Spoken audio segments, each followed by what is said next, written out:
जो उत्तराखंड के जोशीमठ की स्थिति है उसकी ताज़ा तस्वीरों के साथ हम हाजिर हुए हैं। आपको बता दें कि जोशीमठ में लगातार ज़मीन दरकने की, ज़मीन खिसकने की लगातार खबरें आ रही हैं और इसके अलावा जो दरारें ज़मीन में दिखाई पड़ रही हैं उससे लोग बेहद परेशान हैं। वहाँ के रहने वाले रहवासी इस चिंता में हैं कि सालों से रह रहे अपने इस घर को आखिर कैसे छोड़कर जाएं।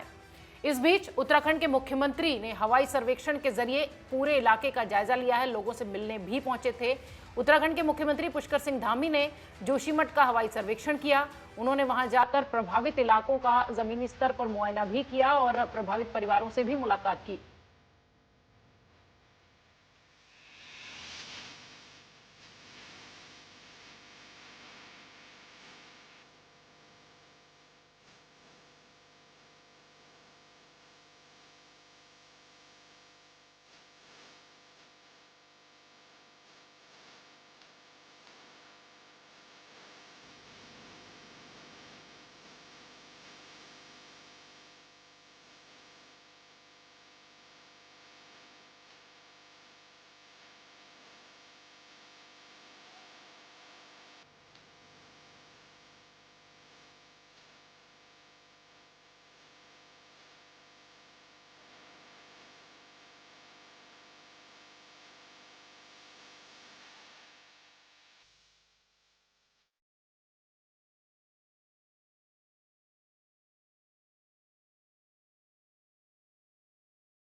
धामी ने कहा कि लोगों की जान बचाना उनकी प्राथमिकता है और करीब 600 परिवारों को सुरक्षित स्थानों पर पहुंचाने के आदेश भी उनकी तरफ से दिए गए। जोशीमठ की जिस तरीके की स्थिति है, निश्चित तौर पर वो बेहद परेशान और हैरान करने वाली है। ये तस्वीरें लगातार लोगों को डरा रही हैं। प्रशासन पहले क्यों नहीं सचेत हुआ, इसे लेकर भी सवाल उठ रहे हैं। बहुत सारे एक्सपर्ट्स यहाँ पहुंचे हुए हैं, लेकिन किसी के लिए ये अंदाज़ा लगाना मुश्किल है कि दरअसल ये हो क्यों रहा है। सरकारों के कह लीजिए कि उदासीनता की वजह से शायद इस तरीके की घटना और ज़्यादा बड़ी हो गई जोशीमठ में। इसके पहले कुछ साल पहले भी ये खबरें आई थी कि हल्की दरारें कुछ इलाकों में देखने को मिली हैं, लेकिन जोशीमठ में पहाड़ दरक रहे हैं। वहाँ रहने वाले लोगों की ज़िंदगी पर मौत मंडरा रही है, ये कहा जा सकता है। मुख्यमंत्री, जैसा कि हमने बताया कि वहां पहुंचे थे, लोगों से उन्होंने मुलाकात भी की है, बातचीत भी की है, हवाई सर्वे के जरिए बहुत सारे इलाकों को भी देखा है। मुख्यमंत्री से खास बातचीत की है हमारे सहयोगी ने, जो कि एक्सक्लूसिव है, वो हम आपको दिखा रहे हैं। यहाँ बहुत हिंसाओं की स्थिति है और बहुत ही लोग डरे हुए हैं यहाँ पर, तो इनके राहत के लिए क्या लेके आए हैं? देखिए, सबसे पहले तो हम लोगों ने तय किया है कि सभी को, जो लोग इसके डेंजर जोन में हैं, उन सभी को सुरक्षित जगह पर पहुंचाया जाए और सभी की जान माल की सुरक्षा हमारे लिए प्राथमिकता है। और इसमें हम दो प्रकार से काम कर रहे हैं। एक तो तात्कालिक रूप से लोगों की जान माल की सुरक्षा हो, सभी को सुरक्षित स्थानों पर पहुंचाया जाए।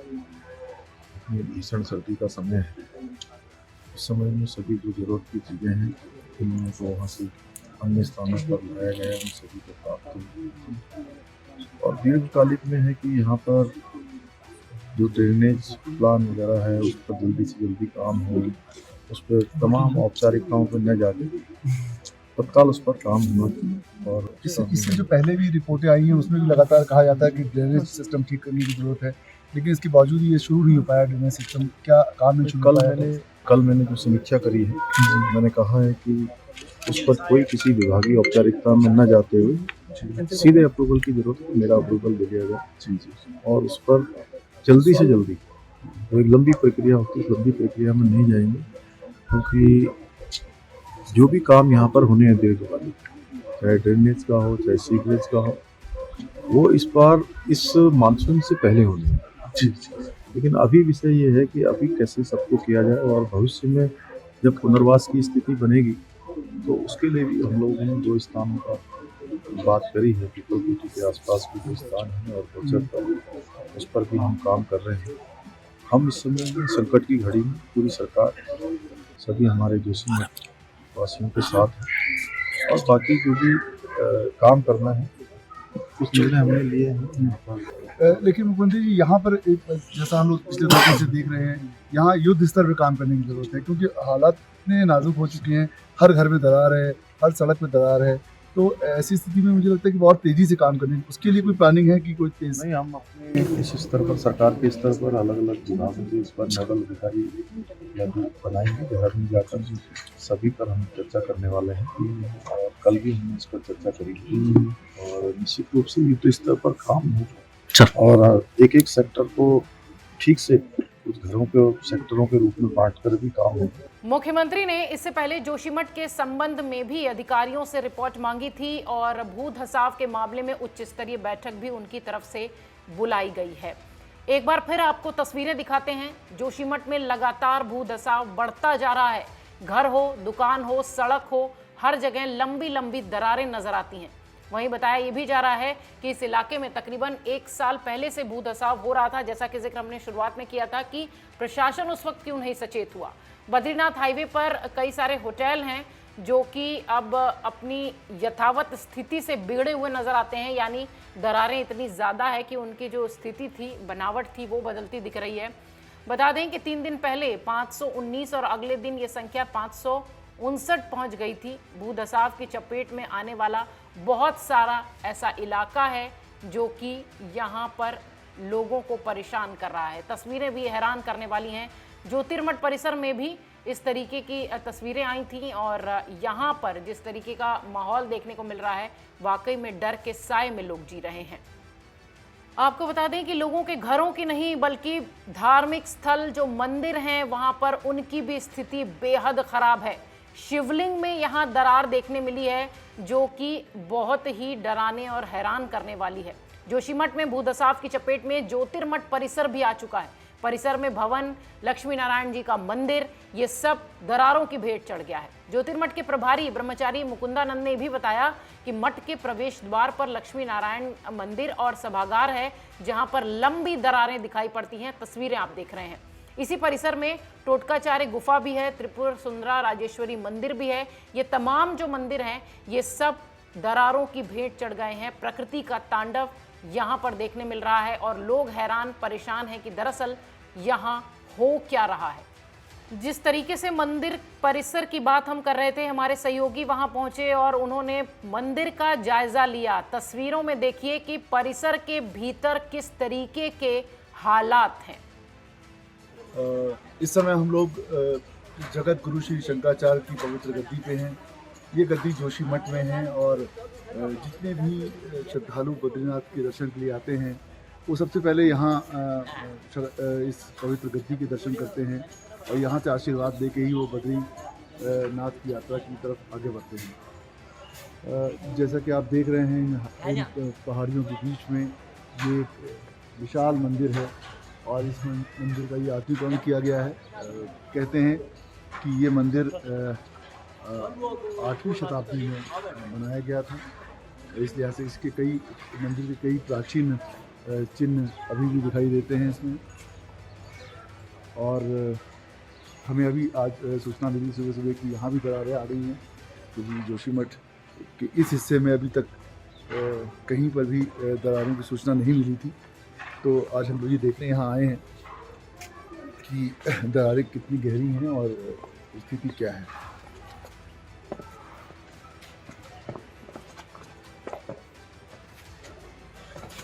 ये मंदिर है। इस मंदिर का नाम दिया गया है श्री नरसिंह मंदिर। ये नरसिंह मंदिर बहुत ही पवित्र मंदिर है और जितने भी श्रद्धालु यहाँ आते हैं वो सबसे पहले इस गद्दी का दर्शन करते हैं। आपको इस मंदिर के अंदर लेके रहेंगे, जूते रहेंगे।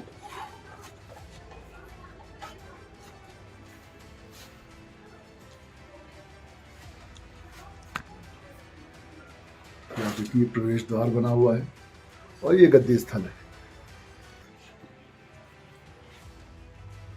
जैसा कि आप देख सकते हैं ये बहुत ही प्राचीन स्ट्रक्चर है इस गद्दी का और ये दरारें देखिए, ये दरारें दिख रही हैं आपको, इस तरह की दरारें जो हैं, ये दरारें पिछले कुछ दिनों में ही देखी गई हैं। और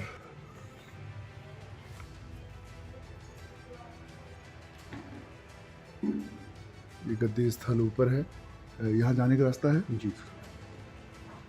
आप देखिए, हम लोग यहाँ पर हालांकि फोटोग्राफी मना है, लेकिन इस समय यहाँ कोई नहीं है मंदिर का। और इस तरह सीढ़ियों से होते हुए कहते हैं आदि शंकराचार्य ने 8वीं शताब्दी में इस पीठ की स्थापना की थी, और तब से बरसों से एक सिलसिला चला आ रहा है यहाँ कि जितने भी श्रद्धालु यहाँ आते हैं वो सबसे पहले इस पीठ के दर्शन करते हैं, शंकराचार्य पीठ का, और उसके बाद यहाँ से आगे के लिए बढ़ते हैं। जैसा कि आप देख पा रहे हैं, इस मंदिर की छतें लकड़ी की बनी हुई हैं, और ये मंदिर देख करके अंदाज़ा होता है कि कम से कम ये 200 साल पुराना मंदिर होगा। इसके द्वार भी आप देख सकते हैं, इसकी हाइट में कितने छोटे द्वार हैं। इस तरह के दरवाजे आमतौर पर 17वीं और 18वीं शताब्दी में बनते थे। तो ये स्ट्रक्चर तो पुराना है, कम से कम 200 या 250 साल पुराना तो होगा ही होगा। हालांकि ये गद्दी है शंकराचार्य की, ये बद्रीनाथ धाम के लिए 6 महीने। हाँ, इसके बारे में कहा जाता है कि ये गद्दी गर्मियों के मौसम में बद्रीनाथ में जाकर स्थापित हो जाती है, और जैसे ही शीतकाल शुरू होता है ये गद्दी कपाट बंद होने के बाद ये गद्दी जो है यहाँ जोशीमठ में स्थापित कर दी जाती है। ये सिलसिला सैकड़ों साल से चल रहा है, और इस परंपरा में कभी कोई बाधा नहीं आई। और जैसे कि आप देख रहे हैं कि ये पहली बार इस जो भूदशाओं की त्रासदी है जोशीमठ की, उसकी जद में ये मंदिर भी आ गया है, ये प्राचीन मंदिर भी आ गया है। अब मैं आपको दिखाऊंगा कि किस तरह से इस मंदिर की दीवारों पर ये दरारें निकलनी शुरू हो गई। ये कल रात की ही घटना है। जैसा कि आप देख रहे हैं, ये देखिए पूरी दो दीवारों के बीच ये देखिए दरार। जी नमस्कार, क्या नाम आपने बताया अपना? हमारा नाम कौशिक है भैया। नमस्ते जी नमस्कार, कहाँ से आए हैं आप? हम विशाखापट्टनम से आए भैया। आपके साथ कितने लोग यहाँ आए हैं? मैं और 2 लोग। अच्छा, क्या हुआ आप जरा बताइए, कैसे देखा आपने यहाँ, क्या देखा क्या सुना? हम तो आने के बाद तो कुछ पता नहीं चला, पर यहाँ के जो लोकल है मनीषा जी, वो बता रहे थे कि यहाँ लैंडस्लाइड मतलब कुछ ये जमीन धंस रही है। हाँ, ज़मीन धंस रही है और क्रैक्स आ रहे हैं, घर भी गिर गए। सिर्फ ये जो एरिया है उसको छोड़ के नीचे और ऊपर दोनों में क्रैक्स आए थे। अब यहाँ भी क्रैक्स आने शुरू हो गए हैं? यहाँ भी क्रैक्स आने शुरू जी हो गए। जी जी जी। अच्छा। तो वही हमारे और लोग भी आ रहे हैं, तो उनके लिए भी जानकारी मतलब। तो आप क्या सोच रहे हैं, आप क्या वापस जाने की सोच रहे हैं? कितने दिन का प्लान था आपके यहाँ आने का? हम तो ठहर रहे थे 2-3 हफ्ते, अभी 1 हफ्ता हुआ। हाँ। तो वो लोग भी आ रहे हैं, तो उनको भी बताना है ना कि यार सिचुएशन कैसा है, तो वो लोग कैंसिल कर सकते हैं। यहाँ क्या क्या देखा आपने 2-3 दिन में? हम तो ऊपर वो शंकराचार्य जी है वो देखे थे, मंदिर या नरसिंह मंदिर है वहाँ देखे थे। ये जो ऑपोजिट में शंकराचार्य की मठ है वो भी देखे थे। हमें औली जाने का भी प्लान था, पर अब जा सकते हैं कि नहीं पता नहीं।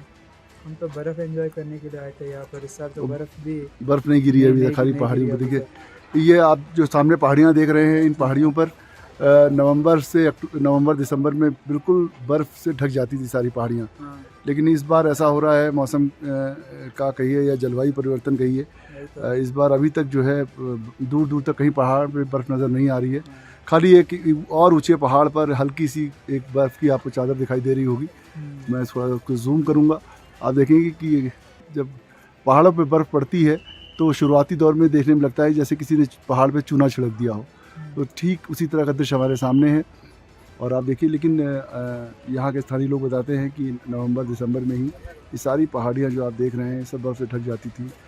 तो देखा आपने किस तरीके का नज़ारा मंदिर के भीतर का है। वाकई में बहुत भयावह स्थिति है वहां पर। जो दरारें हैं उनके नीचे से पानी की आवाज़ आ रही है। आप अंदाज़ा लगाइए, आप सोए हो और सुबह उठें और आपके घरों पर इस तरीके की दरार हो जहां आप सालों से रह रहे हो, कितनी भयावह तस्वीर वो होगी। मंदिर परिसर भी इन दरारों की भेंट चढ़ गया है। पहाड़ क्यों दरक रहे हैं, लगातार एक्सपर्ट्स इस पर अपनी राय रख रहे हैं। हालांकि फौरी तौर पर उन्होंने सिर्फ इतना कहा है कि अंधाधुंध विकास निर्माण कार्य ही इसकी बड़ी वजह है। लेकिन आप अंदाज़ा लगाइए कि इस इलाके में रहने वाले परिवार, लोग कितने परेशान हैं। खबर कुछ ऐसी भी मिली कि कुछ परिवारों की शिफ्टिंग का इंतज़ाम किया जा चुका है, उनके पुनर्वास का इंतज़ाम किया जा चुका है। लेकिन इन सब के बावजूद भी जहां आप सालों से रह रहे हो और अचानक किसी दिन कहा जाए कि आप ये सब छोड़कर कहीं दूसरी जगह चले जाइए, बहुत मुश्किल होती है। लेकिन जब जान पर बनाई है तो ऐसा कुछ करना ही होगा। जैसा कि हमने कहा कि एक्सपर्ट्स अभी भी संशय में है कि दरअसल यहाँ ये हो क्यों रहा है। एक विशेषज्ञ से हमारे सहयोगी ने खास बातचीत की है, उसका कुछ अंश देखिए। इस समय हम लोग पवित्र शंकराचार्य की पवित्र गद्दी पर हैं और जैसा कि हम लोग को समाचार मिला था कि सुबह से या कल से यहाँ पर दरारें दिखनी शुरू हुई हैं, जैसा कि जोशीमठ के अन्य मकानों और होटलों में आप देखते रहे हैं।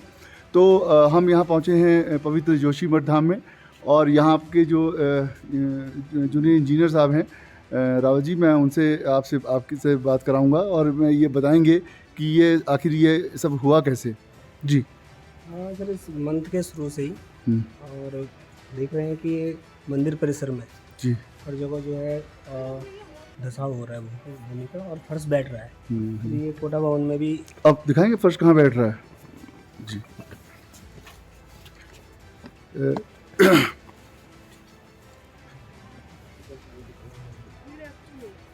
ये फर्श कब बना था? ये तो फर्श अभी नया ही बना है, अभी कुछ साल पहले है। हाँ 2017 में बन चुका। 2017 में फर्श बना था। जी जी, ये धसाव है, देखिए दिख रहा है साफ साफ है। ये धसाव है, वो सामने स्टेप्स जो है, हाँ स्टेप्स टूट गए हैं इसके। जी, तो आप क्या वजह मानते हैं कि ये ऐसा कहीं ना कहीं जमीन का धसाव हो रहा है। अब ये कारण क्या है इसको तो बता नहीं सकते। इसकी जांच चल रही है। जी जांच चल रही है। जी जी। और मैं ये बिल्डिंगों के कॉर्नर वगैरह और ये पुराना कोटा भवन जो हमारी बिल्डिंग है, हाँ इसकी भी दीवारों में जो है गैपिंग आ चुका है। अच्छा, ये नई बिल्डिंग में भी गैपिंग आ गई है। एक बार हम लोग देखें वहाँ जा करके। ये जो हमारे सामने एक बड़ी शंकराचार्य का मंदिर दिख रहा है, नरसिंह मंदिर के नाम से जो प्रसिद्ध है पूरी दुनिया में, ये इस मंदिर का निर्माण कब हुआ था? ये 2017 में कंप्लीट हुआ। 2017 में कंप्लीट हुआ था। खैर हालांकि इसमें अभी कोई एक्सटेंशन नहीं है। हाँ इसमें नहीं है, कोई नहीं। लेकिन ये देखिए ये जो दरारें पड़ी हैं, ये बड़ी, ये देखिए पूरी ये दरारें ऐसी से जुड़ी हुई हैं ना। दीवारों ने जो है मतलब फर्श को छोड़ दिया है एक तरह से। ये देखिए जी।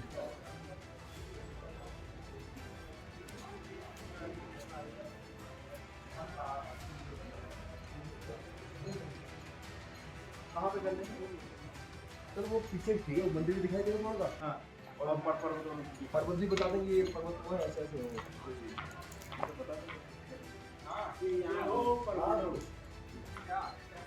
ये भी देखिए धसाव यहाँ दिख सकता है आपको। ये इस क्या ऊपर भी कुछ है? जी ये मठ भवन है। ये मठ भवन है जी। ये देखिए दीवारें पूरी दीवारों को 7 सीढ़ियों ने छोड़ दिया है। तो सुना आपने, विशेषज्ञों के लिए भी बहुत बड़ा सवाल है कि दरअसल यहाँ हुआ क्या है। जोशीमठ की जो स्थिति है, लगातार हमारी कोशिश है कि हम अपडेट्स आप तक पहुँचाते रहें और जो वहाँ के परेशान हैरान रहवासी हैं उनकी भी आवाज़ प्रशासन तक पहुँचे। निश्चित तौर पर मुख्यमंत्री के वहाँ पर पहुँचने के बाद अब वहाँ के लोगों को ये एहसास हो रहा है कि हाँ वाकई में अब कुछ ऐसी तस्वीर आएगी जो कि उनके लिए काम करती हुई दिखाई पड़ेगी। जैसा कि हमने कहा कि बड़े विकास के जो प्रोजेक्ट्स हैं वो भी यहाँ रोक दिए गए हैं। एनटीपीसी का एक बहुत बड़ा प्रोजेक्ट, यहाँ विकास परियोजनाएं जितनी थी उन्हें रोका गया है और इस सारे जो कामकाज है इसे लेकर वहाँ तमाम एक्सपर्ट्स भी मौजूद हैं। इसके अलावा डिजास्टर मैनेजमेंट की पूरी टीम वहाँ मौजूद है। लेकिन अभी जोशीमठ के इस प्राकृतिक तांडव पर कोई भी कुछ कहने की स्थिति में नहीं है और लोग बेहद परेशान हैं। अमर उजाला के जरिए एक्सक्लूसिव तस्वीरें हम लगातार आप तक पहुंचाते रहेंगे। अगर आप ये वीडियो YouTube पर देख रहे हैं तो हमारे चैनल को सब्सक्राइब करें और बेल आइकन को दबाना ना भूलें। अगर आप Facebook पर ये वीडियो देख रहे हैं तो हमारे पेज को लाइक करें। डाउनलोड करें अमर उजाला ऐप और पाएं खबरें लगातार।